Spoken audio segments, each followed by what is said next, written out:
July 10th, 2005. Undead from Cleveland, you're listening to Video Game News Radio with your hosts, Kevin Baird, Brian Baird, and Don Anderson. Tonight's background music is provided by Doom Syndicate with their LP, Beyond Salvation. You can find out more information about the LP at www.burning-river.com. Tonight's topics, our top 10 games of the week. DS review Star Wars, Revenge of the Sith.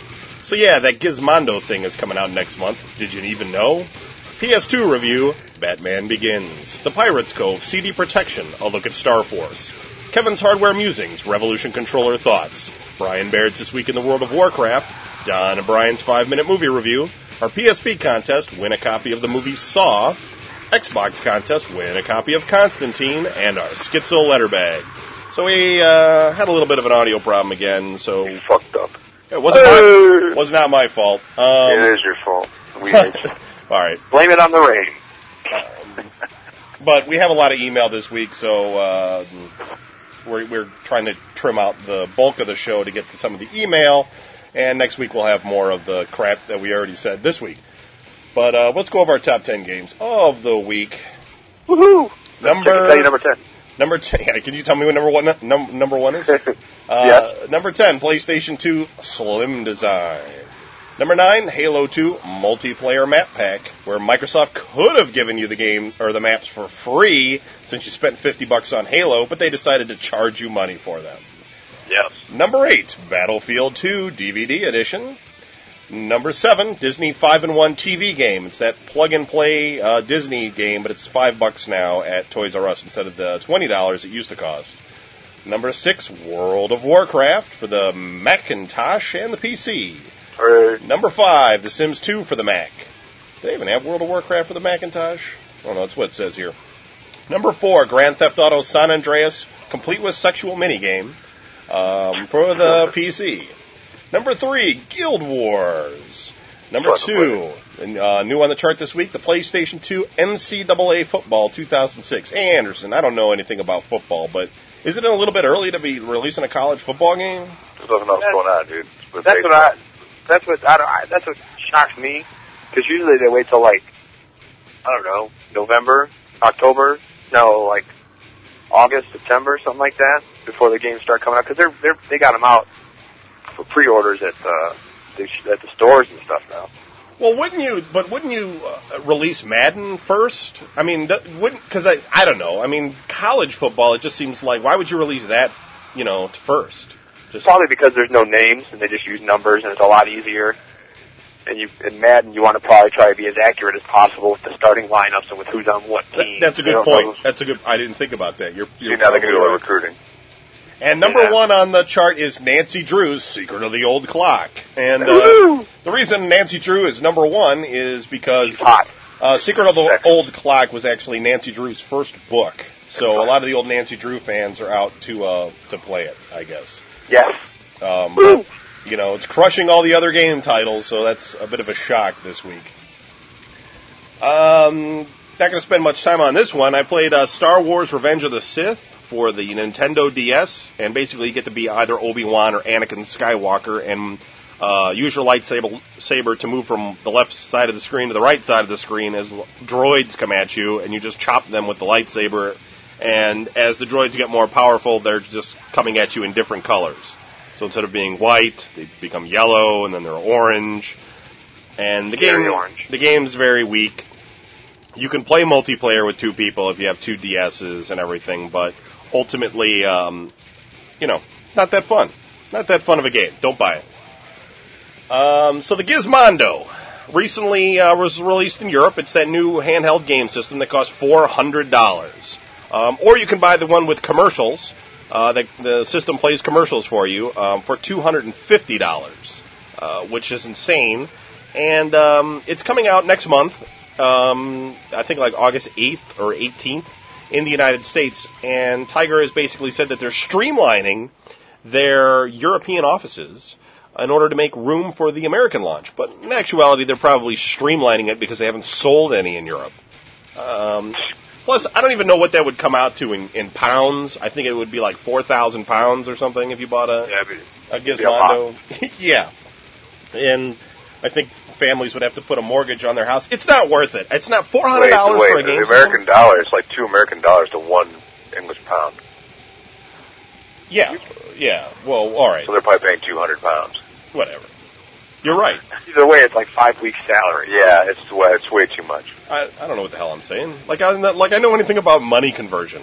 They make a pound an hour over there. Like I go anywhere. Of course, imagine carrying all that shit around. It's 200 pounds. Ah. Yeah. Each one's a pound. You weigh 300 stones, sir. My God. But the thing about this Gizmondo, it doesn't really have any killer games coming out for it. I mean, there's a couple ones that look good, but there's really nothing that is going to cause people to want to go out and shell out $400 for that when they can get a Sony PlayStation Portable, which they're not buying at the moment, for $250. So obviously Tiger hasn't investigated their market. They don't know who they're marketing this to. They're trying to make a profit on hardware. It's stupid, and ultimately it's going to fail. But hey, whatever. So Don, go ahead and tell us again about the PlayStation 2 review of Batman Begins. Let's see if he sounds as excited as he did originally. Yeah, now I'm just like, who cares? Yeah, it was a no. Move on. You people missed the original one, which was full of excitement and action. Probably missing this one too. Yeah. I'm calling from the moon. Anyways, no, Batman Begins for PlayStation 2. I came home the other night and my girlfriend had went and rented it for me to play.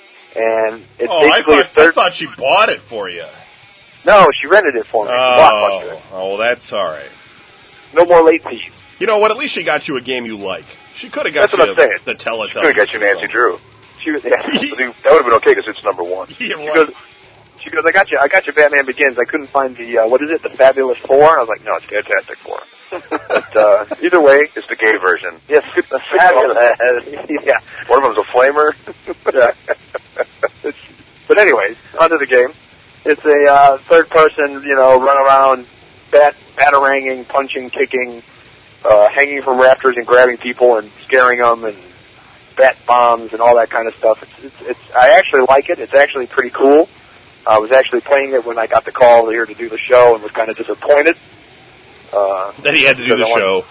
Yeah, because I just finished driving the new Batmobile and everything. So it's fucking Kevin Baird again. 1957 Chrysler Merrimack. No, it's the new one. Yeah, that's what I'm saying. Is that what it is? I don't know what it is. Yeah, it's a real car. Yeah, it's the old 2-person seater. But I just pulled up in front of his house real quick before he jumps out of it. The fuck is that thing? Don't touch it. I pushed the head up and jumped on the pole, changed my costume. Cameron brought up a good fact yesterday. When Batman was like, I had to push the head back and hit the button, what if he jumped on the pole like missed? He hit his head. Yeah, what if he went down backward? What if he went down upside down? His arms are in the feet, his feet are in the arms. Yeah, the villains could have just done him in just by unscrewing the pole. Put a bunch of spikes on the bottom. The villains, back in the day, the villains might have done better if their fortresses or whatever, their hideouts were like hidden straight, and not diagonal. They were hidden.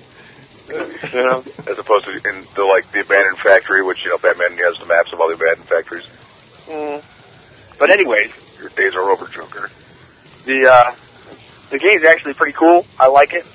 I haven't seen the movie, but I'm assuming it's like the movie because you get to a certain point and then they shoot to clips of the movie and they actually show actual bits of the movie. Yeah. And it's real simple. I mean, in the beginning they take you through everything and show you how to do it because when you rent a game from Blockbuster they don't tell you anything on the box other than you've rented Batman Begins, have fun. And it's just kind of no controller usage. Yeah, if you hit triangle during one screen, your door will open, and it's like, well, what does that help me? That doesn't help me do anything. You push circle, the game ends. And then the rest of the text is off the little white card that it comes with. Yeah, and if you hit, and that's it. It doesn't show anything else. But it's real simple to play. It tells you it pretty much tells you what to do. You run into a room, you can find out what doors you can go through, what things need to be broken, grapple points where you can throw your batarang and pull yourself up. And you don't have to find anything like original Tomb Raider, which used to confuse the shit out of me. I just got real confused when there was dinosaurs. Well, that would scare you because you're like, what's the dinosaur doing here? Yeah, and it would just go. Didn't you ever like It though? occurred to me that I would just kill it by shooting the fuck out of it. I was just trying to run away from it, and finally one day I was like glowing red, pissed off. I'm like, "Fuck you, dinosaur!" And I emptied all my clips, and it fell over dead.